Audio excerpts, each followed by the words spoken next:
मंत्री जी 2 घंटे तक आपने बैठक की अपने कार्यकर्ताओं के साथ, आप ज्वाइंट प्रेस कॉन्फ्रेंस कर रहे हैं, क्या कहेंगे? ये इतिहास रहा है कि देश को समाज हित में, देश के हित में किसी को इस देश के लोगों ने बलिदान दिया है। मेरे पिताजी सेना में सूबेदार रहे, मेजर भी रहे और उन्होंने भी बलिदान दिया था देश के लिए। उनको आज हम समाज के लिए, अपने समाज को हितों के लिए छोटे छोटे बातों को बलिदान तो करना ही पड़ेगा। आपने देखा होगा, मैं 3 दिन से दिल्ली में था और दिल्ली में शीर्ष नेतृत्व से बात हुई और पूरा अपने समाज को भरोसा दिलाता हूँ कि जो आज उपचुनाव में हमने चुनाव न लड़कर लोग कह रहे हैं कि छोड़ दिया, भाग गया, बिक गए, बेच दिया, तमाम तरह के आरोप विपक्ष लगा रहे हैं। हमारे लोगों के अशिक्षा का लाभ उठा रहे हैं, जिन्होंने उनको सुख से या समृद्धि से, विकास से कोसों दूर रखा। ऐसे लोग आज के दिन में कम से कम एक ट्वीट कर रहे हैं कि मेरा एक विचारधारा रहा कि हमेशा जीत चाहिए, सीट नहीं जीत चाहिए, मेरा एक विचारधारा रहे और उस जीत के सहारे हम जो है समाज को कुछ दे सकते हैं। उस जीत की देन रही है कि 2017 में मैं चुनाव लड़ा था और कांग्रेस, सपा, बसपा को उत्तर प्रदेश से हटना पड़ा, सत्ता से दूर करना पड़ा। जो एक इतिहास था, ये लाओ, उनको लाओ, उनको लाओ, ये हटाओ, 2018 का भी इतिहास आपने देखा, 2019 में ऐतिहासिक जीत देखा, 2022 में ऐतिहासिक जीत देखा। उस जीत की देन है कि डॉक्टर संजय जैसा एक गांव में रहने वाला, एक नदी के किनारे, जंगल के किनारे रहने वाला व्यक्ति अपने समाज की वकालत करने का अवसर जो राष्ट्रपति तक हो, चाहे प्रधानमंत्री तक, चाहे गृह मंत्री तक हो, चाहे राष्ट्रीय अध्यक्ष हो, मुख्यमंत्री तक हो और आज के बीच में कैबिनेट में बैठकर हो। आज कम से कम इस उपचुनाव में जीत चाहिए। हम अपने को सौभाग्यशाली हूँ कि कम से कम हमारे इस मंत्र को विपक्ष के लोग भी ट्वीट कर रहे हैं कि नहीं, जीत चाहिए, सीट नहीं चाहिए। तो देश की कांग्रेस उत्तर प्रदेश में, जो देश की बड़ी पार्टी रही कभी, आज भी विपक्ष के रूप में, पार्टी के रूप में है, वो भी कह रही है कि नहीं, हमें जीत चाहिए, सीट नहीं चाहिए। तो मैं तो एक त्रेता में भगवान राम के निषाद राज के वंशज हूँ, जो किस तरीके से गले लगाया था, उस रावण पर जीत प्राप्त करने के लिए उन्होंने अपने को, आपने देखा होगा, सेना भी दिया था, गंगा पार करके जीत भी दिया था और जीत लेने के बाद आप देखो सुख का राज आया था।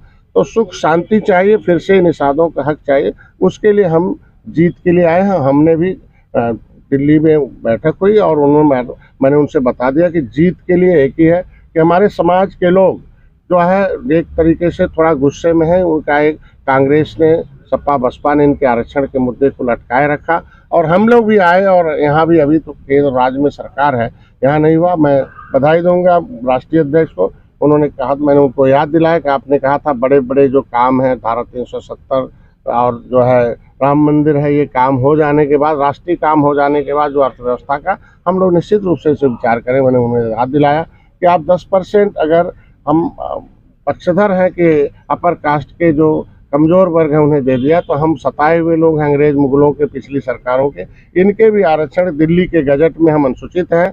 रामचरित्र निषाद को आपने ला के मछली शहर लड़ाया था, तो उत्तर प्रदेश के गजट में हमें ओबीसी में डालकर इन पिछली सरकारों ने हमारे साथ अन्याय किया है। हमारे लोग न्याय के लिए, हमारे माननीय योगी जी आवाज़ उठाते रहे, वो वीडियो चल रहे हैं, तमाम विपक्ष उसको ट्रोल कराता है कि हमको छोड़कर आप आरक्षण के लिए गए थे, तो क्या हुआ आरक्षण का, तो उस पर हमारे समाज के लोग पीडीए का हिस्सा बन जाते हैं थोड़ा बहुत कहीं, और इसकी वजह से आप देखो पिछली बार आंशिक सफलता मिल गई 2022 में। तो मैं इतना चाहूँगा कि आज के दिन में जो बातें हुई हैं कि हमारे इस आरक्षण के मुद्दे पर पहल होगा, बैठक होगी, दीपावली बाद।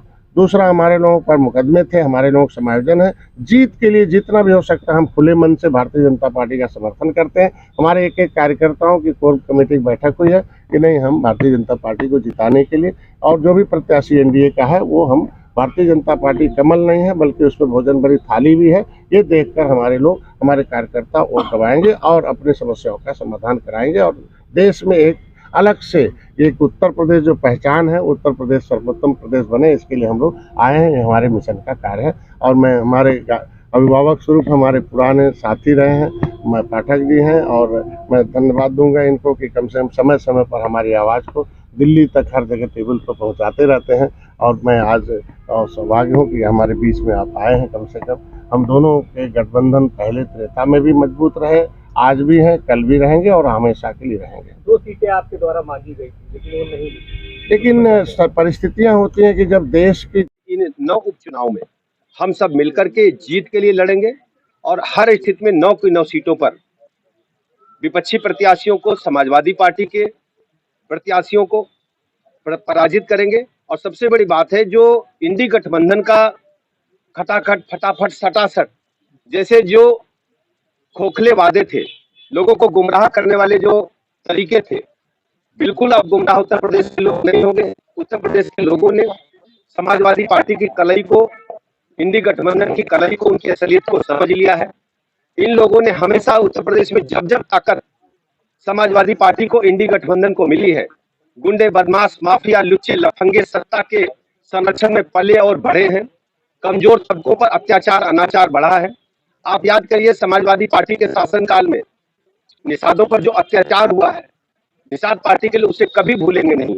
गुंडे, बदमाश खुलेआम बहू बेटियों की इज्जत आबरू को बुरी नजर से देखते थे, उन्हें परेशान करते थे, बेटियों का उपयोगिता था, पूरी तरह देश की अर्थव्यवस्था ध्वस्त कर दिया गया था। आज हम कह सकते हैं गठबंधन सरकार प्रदेश में इसी तरह विकसित की तरफ उत्तर प्रदेश के साथ आगे बढ़ रहा है। सर्वाधिक एक्सप्रेसवेज है। बिजली के मामले में देखेंगे, 30,000 मेगावाट की बिजली प्रतिदिन कंज्यूम कर रहे हैं। पहले ये 20,000 का आंकड़ा आते आते हमारे संसाधन हारते थे। बेसिक से स्कूल हो, चाहे उच्च शिक्षा के स्कूल हो, चाहे स्वास्थ्य से हो, औद्योगिक पूरा के राज्यों के छोड़कर धीरे नंबर राज्य के बढ़ना प्रारंभ किया है। बड़े बड़े उद्योगपतियों का मुकाम अब उत्तर प्रदेश हो रहा है। प्रदेश तेज पूरे राष्ट्र भर एक आगे है। उत्तर प्रदेश की भारतीय पार्टी को माननीय मंत्री नरेंद्र मोदी मार्गदर्शन के नेतृत्व में आशीर्वाद प्रदान करती है और उत्तर प्रदेश सरकार में आदरणीय मुख्यमंत्री योगी जी के नेतृत्व में कानून से लेकर स्ट्रक्चर लेकर आमूल चूल परिवर्तन सत्ता के बाद से अब तक हो चुका है। हम सब, चाहे हमारे निषाद पार्टी के राष्ट्रीय सुभाष के राष्ट्रीय ओम प्रकाश हो, हमारे अपना दल राष्ट्रीय आदरणीय पटेल जी है, हम सब अपने भारतीय जनता पार्टी गठबंधन के साथ ही मिलजुल करके चलेंगे। और हमारी ये मतलब हम सब की है कि जीत महत्वपूर्ण है। जैसे डॉक्टर साहब ने बताया, सब मिलकर 9 उपचुनाव में विजय हासिल करेंगे। इन्हीं शब्दों के साथ आप सब प्रातःकाल आए डॉक्टर साहब के आवास पर। मैं हृदय से आप सबका भी आभार प्रकट करता हूँ। बहुत बहुत धन्यवाद। 2022 का चुनाव भी भाजपा बनाम समाजवादी पार्टी, तो चुनाव भी भाजपा बनाम समाजवादी पार्टी, क्योंकि समाजवादी पार्टी 2 सीटों पर लड़ रही है और भाजपा भी कहीं ना कहीं अकेली लड़ रही। 2 सीटें मांगी थी उन्होंने, लेकिन आपने नहीं दी। और आरएलडी भी उनसे सिंबल लिया है, लेकिन प्रत्याशी आपका ही है। देखिए, भारतीय जनता पार्टी, मैंने आपको स्पष्ट किया, हमारा गठबंधन मजबूत है और हम सब मिलजुल करके चुनाव लड़ेंगे। समाजवादी इंडी गठबंधन को परास्त करेंगे।